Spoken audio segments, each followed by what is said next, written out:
Einfach falsch verstanden. Aber die erste Aussage, die unterstreiche ich auf jeden Fall. HNR-Elle zu machen, weil man schnell leveln möchte und weil es günstig ist. Das ist so.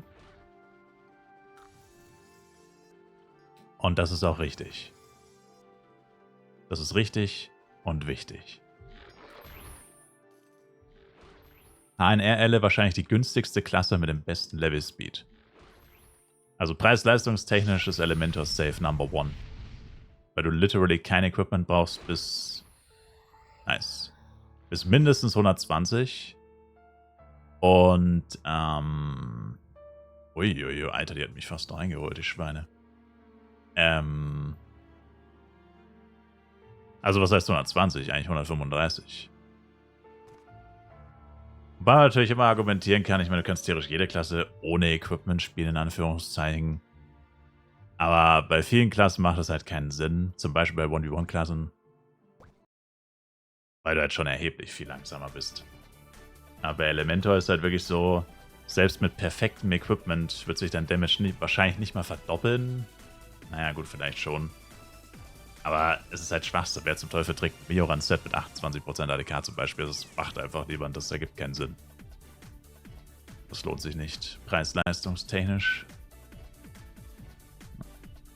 Und ein Argument, vor allem ganz am Anfang, war halt, ja, dass du so langsam levelst, dass du halt auch einfach viermal, also zum Beispiel, ich meine, gut, da gab es noch keine 160 vielleicht, aber zum Beispiel jetzt halt, dass du Maximallevel erreichst mit 2 Chars. Und dann kannst du die nächsten 2 Chars machen. Und dann nochmal 2. Und dann nochmal 2. Und dann bist du genauso schnell 160 wie der eine Typ mit 8.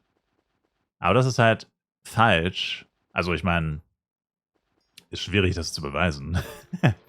Aber ein Indiz, warum das einfach nicht stimmen kann, ist, dass du eigentlich die Party bis dein Main Character, dein Elementor, ungefähr Level 100 ist und deine Leecher 81 plus, musst du die Party eigentlich niemals auf Level stellen. Und wenn du deine Party niemals auf Level stellst, die ersten 100 Spielstunden lang oder mehr wahrscheinlich sogar, wie kann es dann langsamer sein? Das heißt, die ersten 100 Level bist du fast genauso schnell, höchstwahrscheinlich sogar schneller, weil du einen Hit-and-Run-Elementor spielst oder vielleicht einen Hit-and-Run-Ranger oder vielleicht einen Psy, die zu den schnellsten Levelern gehören, wohingegen jemand, der zum Beispiel einen 1v1 Jester spielt oder einen 1v1 Knight, der im Low-Level richtig trash ist nie im Leben schneller. Das ist absolutes Scheißgelaber. Wo du halt Zeit verlierst, das wiederum stimmt natürlich, sind Job-Changes und solche Sachen, aber gut, das musst du halt auch nur einmal machen. Also Level 15 Job-Change, da verliert man eine Stunde ungefähr. Level 60 Job-Change verliert man nochmal eine Stunde. Zugegeben, das sind so die Sachen, wo es halt echt ätzend ist, wo man halt wirklich merkt, dass man 8 Chars hat und halt nicht 2. Das ja. Aber rein die Level-Experience, also wenn wir rein die Levelstunden berechnen, im Low-Level hast du fast ausschließlich Party auf Schaden mit 8 Chars. Und deswegen stimmt das halt da auf jeden Fall nicht. Ich meine, klar, später dann musst du schon auf die Party auf Level stellen. Will ich gar nicht lügen. Aber selbst da ist es halt so, dass die Party, wenn sie auf Schaden ist, trotzdem enorme Fortschritte erzielt. Bis zu einem gewissen Level. Also ich sag mal so, bis die Leecher 140 sind, geht es verhältnismäßig schnell. Danach dann natürlich nicht mehr, wenn man sich in Richtung Max-Level bewegt, dann wird es immer langsamer werden, deutlich langsamer. Aber bis die Leecher 140 sind, ist es auf jeden Fall vertretbar. Und da kann mir keiner sagen, dass er es schafft, 4 Chars auf 140 zu ziehen, bevor ich meine 8 auf 140 habe. Also nie im Leben. Außer es gibt natürlich grundlegende Unterschiede in der Art, wie man spielt. Zum Beispiel der eine ist Full Pay to Win mit F-Coin Flask und gekauften Power-Ups und Amplis. Und der andere ist halt Free-to-Play. Ich meine, dann vielleicht. Das wäre dann aber auch kein fairer Vergleich. Das würde ja dann auch irgendwo nicht zählen. Und ich habe nur gesagt, es dauert nicht so lange, wie wenn du 4 Chars, also beziehungsweise nicht, dass es mit 4 Chars schneller geht. Also ich sage immer, 8 Chars dauert ungefähr so lange wie 2 bis 3 mal 2 Chars. Also 3 mal glaube ich auch nicht. Also wenn es jetzt wirklich ein Wettbewerb wäre, wäre meine Einschätzung, beide spielen zeitgleich, beide mit den gleichen Voraussetzungen, pipapo. Dann ist der Typ mit 2 Chars zweimal 160, bevor der Typ mit mit 8 Chars 160 erreicht. Einmal. Aber halt einmal 8-mal. Und dann vielleicht kann der andere Typ mit den 2 Chars noch ein drittes Paket anfangen. Aber da wird der andere dann fertig. Das wäre so meine Einschätzung. Also es dauert auf jeden Fall nicht 4-mal so lang. That's a lie. Darauf wollte ich hinaus. Dass es länger dauert, das habe ich nie geleugnet.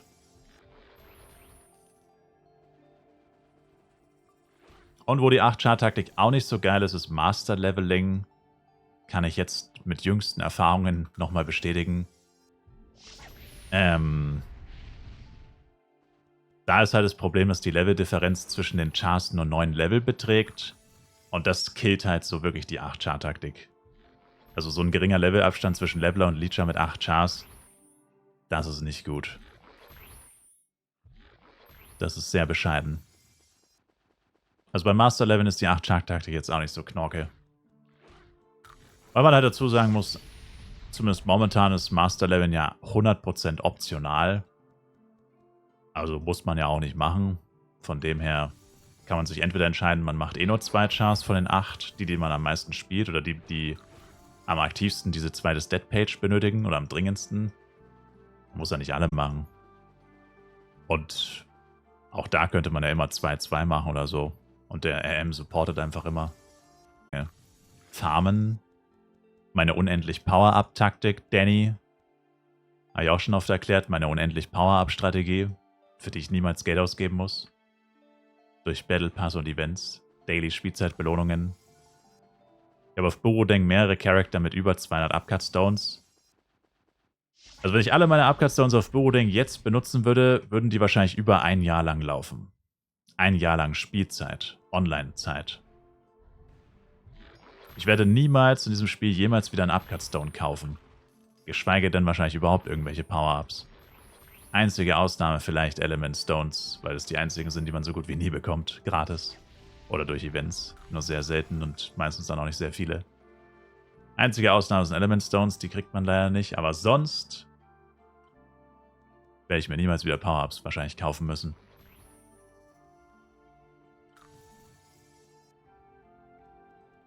Also das ist für mich tatsächlich einer der größten Vorteile. Wie gesagt, es macht ja auch keinen Sinn, wenn du das schon vorher weißt. Also das Problem ist halt, wenn du alle 8 Klassen machst zum Beispiel. Also ich meine, ich finde es cool, dass man alle Klassen zur Verfügung hat und die jederzeit spielen kann, wenn man sie braucht oder spielen will. Also ich finde es nice, wenn man diese Möglichkeit hat und nicht immer wieder von Level 1 erst anfangen muss und den Char erst hochziehen muss. Finde ich cool. Aber für die meisten Leute macht das wahrscheinlich nicht so viel Sinn. Für die meisten Leute würde es zum Beispiel mehr Sinn machen, wenn dein Main-Character zum Beispiel ein Blade ist.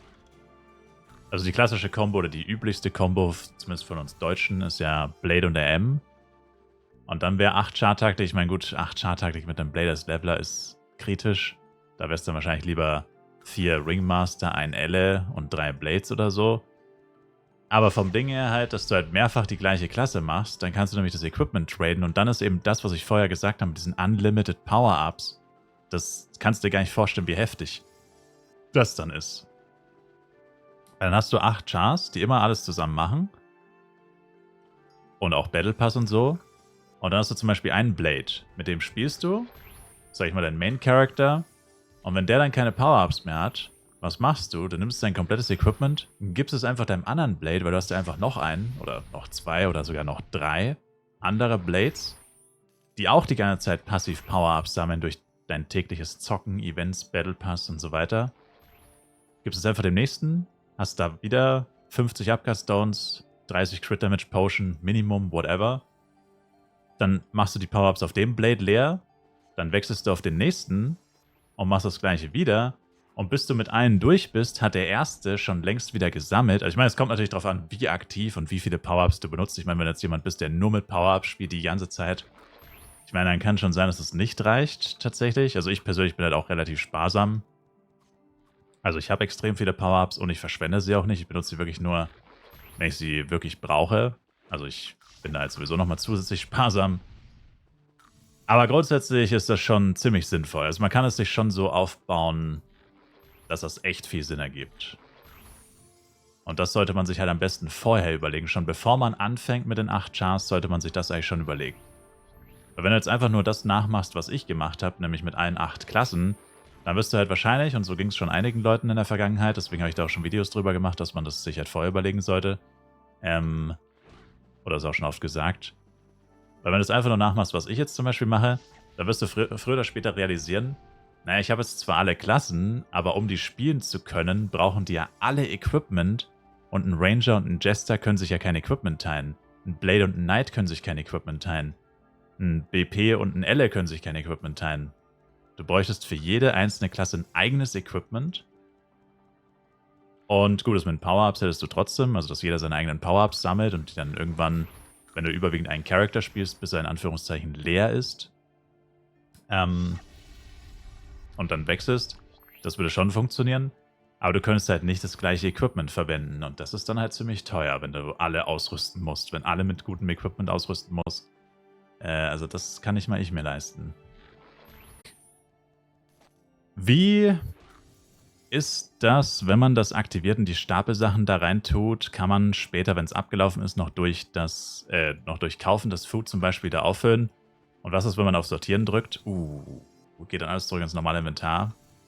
Yes. Wenn du auf Sortieren drückst, geht alles wieder ins normale Inventar. Also Sortierbutton ist der Tod für jedes Inventory, vor allem für die Inventarordnung, weil ich hasse die vorgefertigte Inventarsortierung in Flive.